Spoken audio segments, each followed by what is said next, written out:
assets, opportunities even that you may lose. You must ask yourself if you love the people, because the only thing that can bind you to the people you serve is love. Ambition is not enough. I have discovered the power of kindness, and that has made me a radical optimist. That's why I stay away from politics and from religion. Countries that take unilateral action or coercive action. Actually like Pinoy personally. It's not a beauty contest who's ahead of who, but to... Once upon a time, we were all irrelevant. And I sincerely believe that there will come a time we will all return to the dark embrace of irrelevance. Martin's Mancave.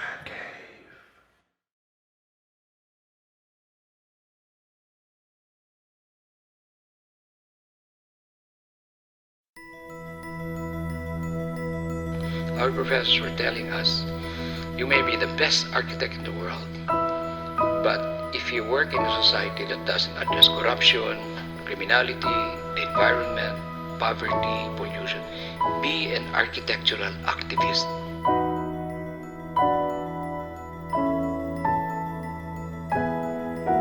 I'd rather see my mistakes on paper than see it in concrete.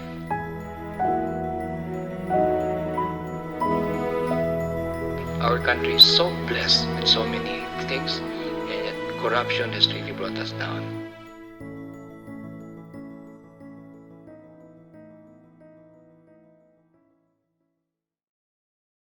Welcome to the 82nd episode of Martin's Man Cave. My name is Martin Andanar. Our guest for today is architect and urban planner Felino Jun Palafox Jr. He has 43 years of experience in architecture and 42 years in urban planning. Born on March 16, 1950 in Ilocos Norte. He was educated at the Christ the King Seminary, University of Santo Tomas, University of the Philippines, and Harvard University. Architect Palafox has lectured in Harvard, MIT, and in 18 other countries in Asia, Europe, and North America. His extensive travels allowed him to observe 1,000 cities in 63 countries. Siyempre, nadadagdagan yan. Like, he just came in and... 67 countries already.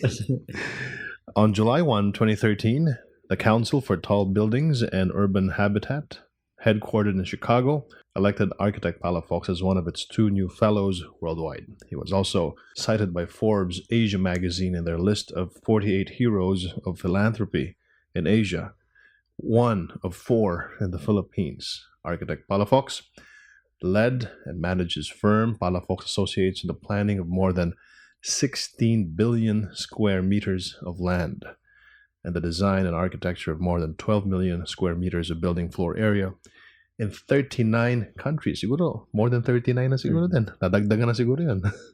In 2012, Palafox Associates ranked 89th in the list of the world's largest practices and top 8 in leisure projects. BCI Asia awarded Palafox Associates the BCI Asia's market leader in architecture in the Philippines for 9 consecutive years, from 2005 to 2013. In 2014, Palafox Associates organized its 5 architectural studios into Palafox Architecture Group Incorporated. Architect Jun Palafox was a team leader, by the way, for the World Bank-funded Metro Plan when the Marikina Valley fault system was identified 40 years ago. He has been making recommendations to the government to address the hazards before a 7.2 magnitude quake hit Metro Manila.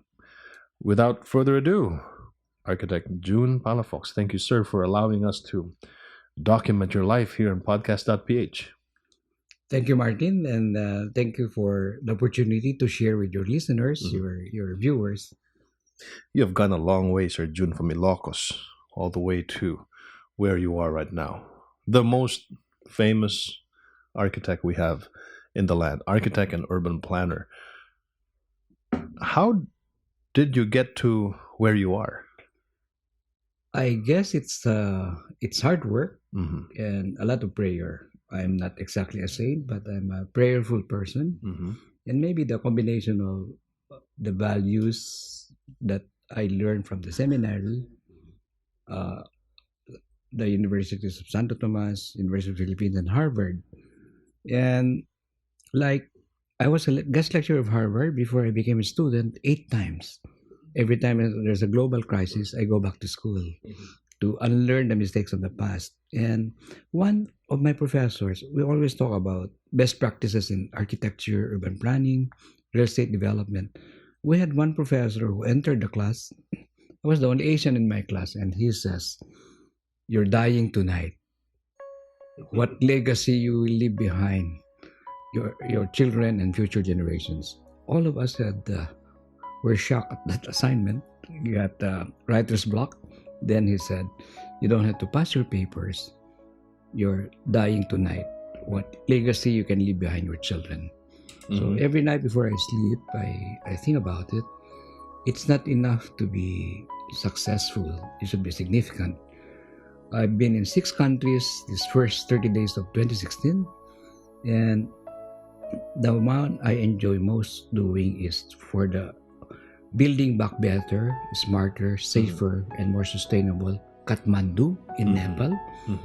We were personally chosen by the master founder of Chuchi Buddhist organization to be the architects, planners, engineers, and project managers for 4 schools and a hospital in Kathmandu.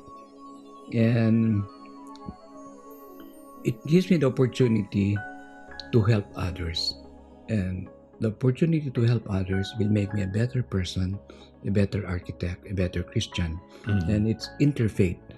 And having done work in 39 countries, I think the first game changer in going global was, of course, the Metro Plan Manila, which I was a team leader at age 25 to 27, World Bank funded. Metro Manila Transport Land Use Development Planning Project. And the ruler of Dubai, they saw that report in Washington, D.C. They came over here to invite me to help bring Dubai from the 3rd or 4th world into the 1st world in 15 years. We were from 20 countries. I was the only one from Southeast Asia and the youngest. And we relocated our family there, and we were treated so well. And every year I go back to Dubai. And the recommendations we had put forward, they implemented it and even improved on it. The recommendations we made in Metro Plan 1975 to 77, what's going on is the do nothing scenario. Because when we do a plan or architecture, we do alternatives, strategies, development, or designs. And we also look at the do nothing scenario. And we told government since 75, 77, if you don't follow our recommendations, it will be catastrophic, traffic, flooding.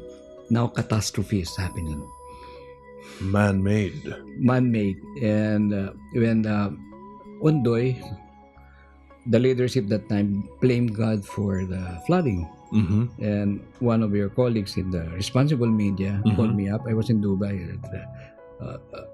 God was being blamed for the flooding. So my reply was, it's a sin of omission of men and women running our country. So when I came back, I was summoned to explain what I said, and I presented all the proposals we've been putting forward since I was 25 years old. Now I'm 65 years old, 40 years ago. 40 years back. Back in the 70s, when you created that report for the Marikina Valley Fault Line for the Philippines. Yeah, it was already there. And we just documented it. Like, you cannot build on top of it. We should create a linear park from Angat, Bulacan through Metro Manila to Cavite, Laguna. And what happened?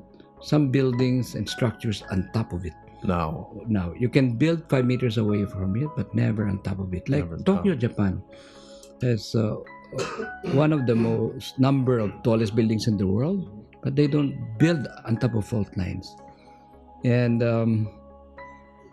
one thing also that I learned in the seminary, if you see something wrong and you don't do it on it, it's a sin of omission. As bad as a sin of commission. That's why there's so much corruption in our country. People know about it, but they don't report it. They talk about it, they don't report it. And one thing I learned in seminary also, corruption comes from two Latin words: cor, the heart, rapture, to break the heart. That's why we are a broken-hearted society. And if you fight corruption, it's a corporal works of mercy, because the worst sufferers of corruption are the poorest of the poor. And this was affirmed again when I went to Harvard. Our professors were telling us, you may be the best architect in the world, but if you work in a society that doesn't address corruption, criminality, the environment, poverty, pollution, be an architectural activist. And I see a lot of these architectural activists now in South America. And here, when I speak about it, people tell me, why get out of your architectural box? And we are all suffering, especially the poorest of the poor, because of corruption. Our country is so blessed with so many things, and yet corruption has really brought us down. And we are also mentors of the future. Like at Palafox Associates, or Palafox Architecture, I always want our design teams to do alternatives. Number one is do nothing. What's the implications of do nothing? The do something, sometimes 5 alternatives, and so on. And we show not just the cost-benefit analysis, but beneficiary-sufferer analysis. And it's not being done in our infrastructure program. Like transportation, it's biased for the automobile, and only 2% of Filipinos, I'm told, own cars. 100% of Filipinos are pedestrians. Once you leave your car, you are a pedestrian. And yet they don't fix the sidewalks, pathways, walkables. So projects we do like Rockwell, we designed it in such a way that everything you need in that small neighborhood is within 5-minute walk. So you don't have to use your car, and so on. And even Dubai now. Dubai is walkable now. My family spent the New Year in Dubai. I was doing 10,000 to 25,000 steps a day. In Makati, in Metro Manila, only 2,000 steps a day. We also design healthy communities, healthy cities, healthy buildings. And to have healthy cities, residents must walk at least 10,000 steps a day. So you don't have to go to the gym every day. So these are just thinking aloud, and of course many quotable quotes that have guided my life, aside from the spirituality and so on. Another one is from the Kennedys. I think you might know that quote, very popular. Others see things as they are and say why. I dream things that never were and say why not. And George Bernard Shaw. Yeah, Bernard Shaw, quoted by the Kennedys. Robert Kennedy. Beautiful quote. Yeah. Then from Daniel Burnham, the architect, urban planner who planned Manila in 1905. He planned Chicago and Baguio in 1909. Make big plans. Make no little plans, because our children will do things that will stagger us and put it on record. So right now, one of our advocacies in my company is where nobody has told us to do this. Postcards from the future. And our target date is 2021. March 16, 2021, the Philippines will be 500 years old. So we're taking pictures of the uglification of our cities. We show in perspective, architect perspective, postcards from the future, from the uglification today. I'm so glad I'm talking to you right now. I never realized that you can be an architect for life, for humanity, not just an architect of buildings. For commerce and business and trade and government. You can design a person's Just said life. it right. People ask me, why am I donating back 70% of my architect's fee in Kathmandu? And I told them, I'm doing philanthropic architecture for humanity. The ones, green architecture for the urban poor along Estero de San Miguel, near Malacanang. I donated my fees again, because the champion was Jess Robredo, and the budget got approved after he died. So green architecture for the poor, because the program for housing for the poor has been wrong ever since we became a Philippine Republic. Like, relocate them as far as possible away from their place of work, place to learn, and so on. And it has failed. So my advice to government is, number one option would be on-site urban renewal and upgrading, if the land is available, and as long as they respect addressing the hazards like 10-meter setback along the rivers, 3-meter setback from the esteros. And option 2 is near the site. The last option should be the off-site, but you must provide first the livelihood, healthcare, education, and so on. You have a very clean and soft heart for the poor, and you did mention your experience in the seminary. A couple or 3 times you mentioned it, but I'm sure there must be something, some value, some integrity that you've learned way back before you joined the seminary. And I want to talk about your mother and your father, or maybe your grandparents. But before we talk about that, let's take a short break. We'll be right back. This is Martin's Man Cave, the 82nd episode. We are with the famous architect Jun Palafox. Don't go away. My presentation in Kathmandu caught the attention of members of parliament, the president, and prime minister. They all wanted to meet me. Unfortunately, I had to cut short my visit because the way I explained the schools and the hospital, the way I'm telling you now. I even thank personally the recipient, our beneficiaries, thanking them for the opportunity given me, because without that opportunity, I don't have the opportunity to improve myself, become a better person.